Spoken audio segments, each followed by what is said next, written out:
درویشوں کا ڈیرا 33واں خواب نامہ۔ ہم سب پردیسی ہیں۔ 4 جون 2018۔ ہیلو درویش، پردیس سے ہوائیں سلام لائی ہیں۔ جہاں درویش رہتا ہے وہ اس کا دیس ہے، اور رابعہ کا پردیس جہاں رابعہ رہتی ہے وہ درویش کا پردیس ہے۔ دیس کوئی بھی ہو، انسان یہاں پردیسی ہی ہے۔ ایک شاعر نے کیا خوب فرمایا تھا، پردیسیوں سے نہ اکھیاں ملانا، پردیسیوں کو ہے ایک دن جانا۔ تو یا درویش ہمیں ایک دن یہاں سے جانا ہی ہے۔ ہم سب پردیسی ہیں، ہم سب مسافر ہیں، زندگی کے مسافر۔ حیرتوں والوں کے سفر کبھی ختم نہیں ہوتے۔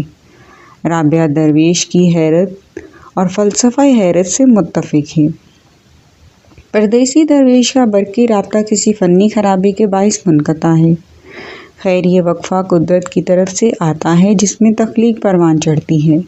یوں بھی تخلیق خلوت میں کوس و قزح بکھیرتی ہے۔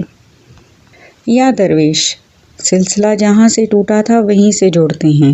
تو اس پس منظر کے ساتھ ساتھ ہوا یوں کہ رابعہ نے 4 سالوں کے علاوہ ساری تعلیم کو ایجوکیشن حاصل کی۔ بہت عرصہ تک تو اس کا بھائی ہی اس کا کلاس فیلو رہا۔ پھر دونوں الگ الگ کالجز میں چلے گئے۔ پھر یونیورسٹی لائف آئی، یہاں رابعہ نے باقاعدہ لکھنا شروع کیا۔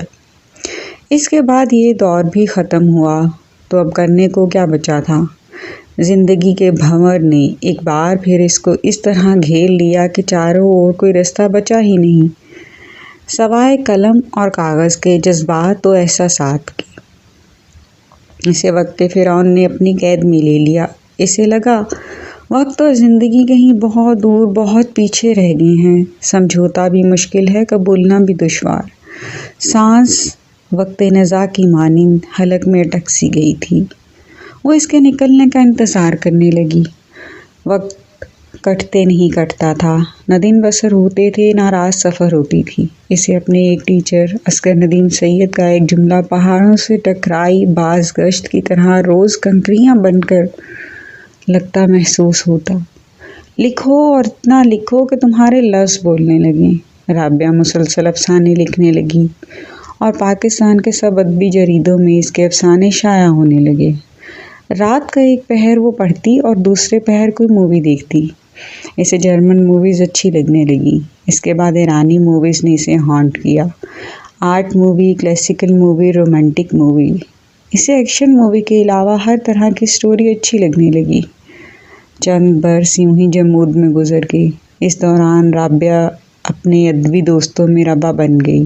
بہت جلد افسانہ اس کی ڈھکی چھپی سی پہچان بن گئی، اور کم از کم ادبی رسائل پڑھنے والے اس کے نام سے واقف ہو گئے تھے۔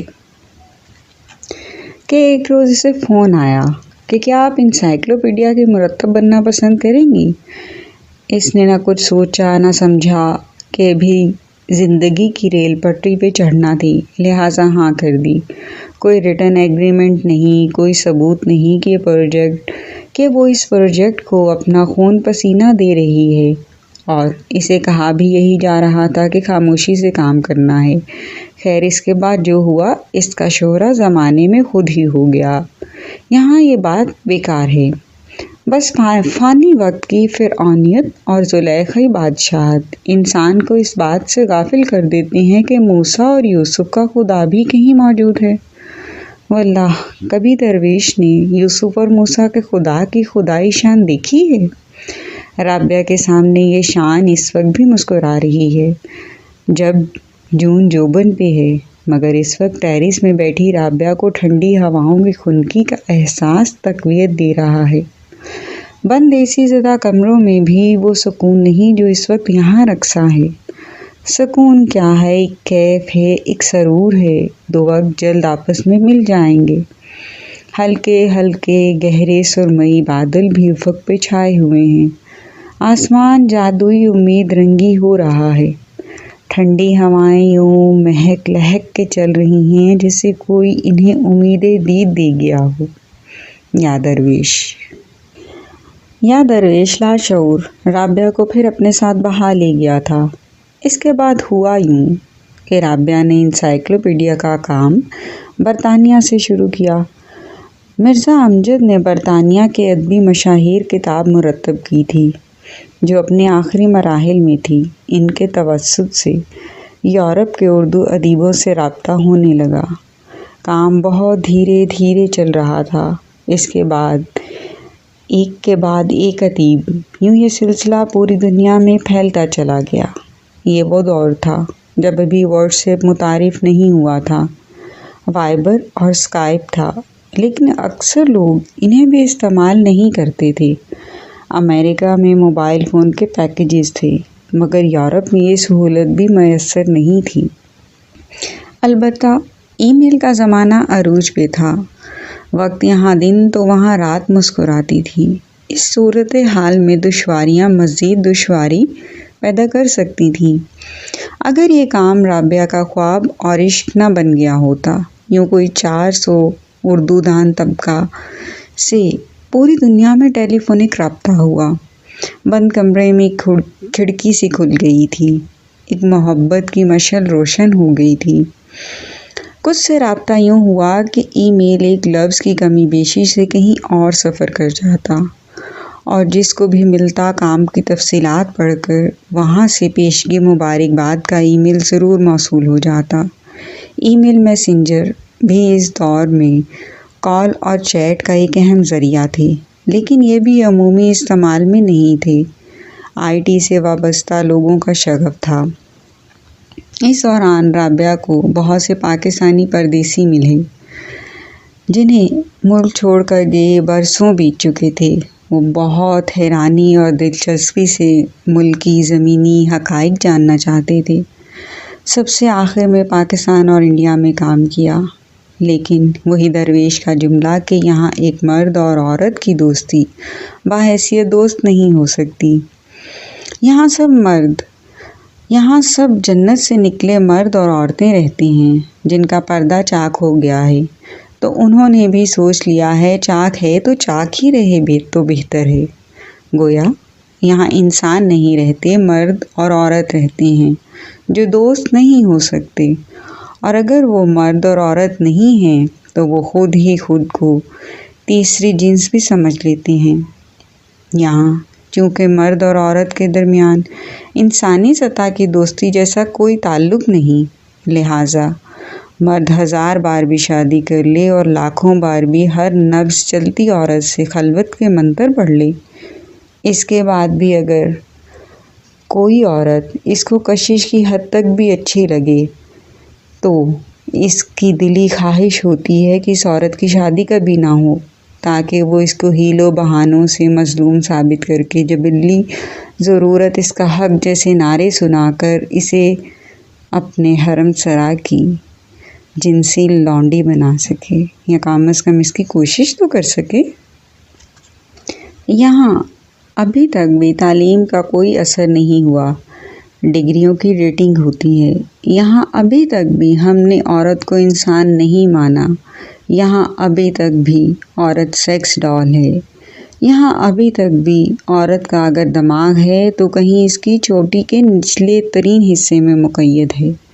یہاں ابھی تک بھی عورت کی زندگی کی ڈور اس کے محرم اور نامحرم مردوں کے ہاتھ میں ہے، جو نامحرم جھوٹی اور منافق محبت کے نام پر عورت کے جسم اور جذبات سے کھیل کر اسے نفسیاتی مریض یا ایک بے باپ کے بچے کی ماں بنا کر چھوڑ جاتے ہیں۔ بچے کبھی تو ماں کے جسم میں ہی مار دیے جاتے ہیں یا کبھی کسی کوڑے کے ڈھیر پہ ملتے ہیں۔ یہ مرد عورت کے جسم کو وحشی کتوں اور وحشی چیتوں کی طرح استعمال کرتا ہے کہ وہ زمین کسی اور فصل کے لیے بنجر ہو جائے، اور اس وحشی پن کا نام ہم نے لو میکنگ رکھا ہوا ہے۔ یہاں آج کی عورت طوائف ہے یا ماں ہے؟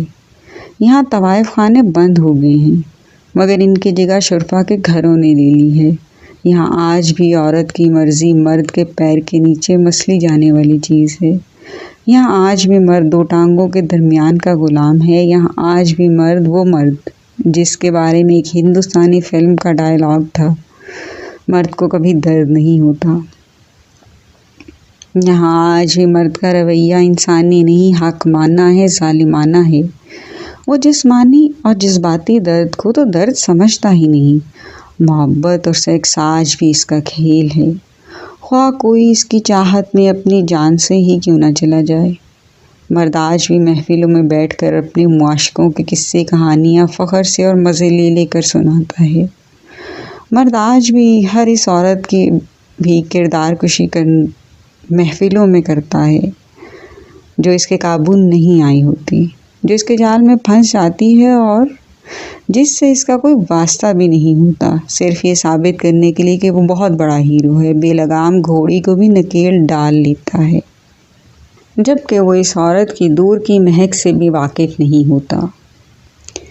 آج بھی یہاں مرد اپنی استعمال شدہ گرل فرینڈ دوست کو دے دیتا ہے، اس لیے کہ اس کے ہاں دوسرے کی بیٹی بہن کی عزت اور جذبات بالکل اہمیت نہیں رکھتے۔ وہ آج بھی شرطیں لگا کر عورت پھانستا ہے اور پھر اس کو سرے بازار لے جا کر ہار جاتا ہے۔ کم تر سے کم تر مرد کے بھی ذرا پیر زمین سے اٹھتے ہیں تو وہ ہر عورت کو اپنا جنسی جائز غلام سمجھنے لگتا ہے۔ جو ذرا مغرور ہیں وہ اپنے آپ کو چوزے ثابت کرنے کے لیے اعلیٰ عورتوں کے جذبات سے ہوتا اپنی آخری خواہش ہوس کا کھیل کھیلتا ہے۔ عورت کی جذباتی اور معاشی مجبوریوں سے اسے خرید دیتا ہے۔ کچھ تو اس کی بھی پرواہ بھی نہیں کرتے کہ وہ مجبور ہے یا نہیں۔ مرد کو بس کسی صورت ایک نیا پیس یعنی کسی نئی عورت کو چاہیے، یعنی اسے ایک نیا پیس یعنی ایک نئی عورت چاہیے ہوتی ہے۔ اس میں مرد کی عمر کی کوئی قید نہیں، البتہ عورت جوان ہونی چاہیے۔ حالیہ ہراسمنٹ کے جو کیسز سامنے آئے ہیں ان حقیقتوں کو بے نقاب کیا گیا ہے۔ یا درویش دیکھیے نا، آپ کو چائے کی طلب ہے تو آپ شہر بھر میں بنے کسی پسندیدہ افورڈیبل چائے خانہ میں جائیں گے نا۔ مہذب ہونے کا طریقہ اور اصول تو یہی ہے۔ اگر آپ گھر گھر دروازہ کھٹکھٹا کر کہیں کہ مجھے چائے کی طلب ہے، آپ کے ہاں پینا چاہتا ہوں، یہ کہاں کی تہذیب ہے؟ یہ تو بھیک ہے۔ یہاں ابھی بھی مرد طلب کی بھیک میں ہے۔ وہ چائے خانہ جا کر اپنی طلب کی قیمت ادا کرنے کو تیار ہی نہیں، وہ خود کو بھکاری سمجھتا بھی نہیں۔ وہ کشکول میں مظلومیت ڈال کر پھرتا ہے۔ مظلوم اس کی بیوی ہیں یا بیویاں ہیں جو ان سے لڑتی رہتی ہیں، ان پڑھ ہیں، جاہل ہیں، انہوں نے زندگی عذاب بنائی ہوئی ہے وغیرہ وغیرہ، یا مظلوم کے گھر والوں نے اس پر ستم کیے ہوئے ہیں کہ اس کی بیوی اپنی پسند سے لائے ہیں، اس کی شادی نہیں ہوئی، بھلے اس کی 10 شادیاں ہو چکی ہوں،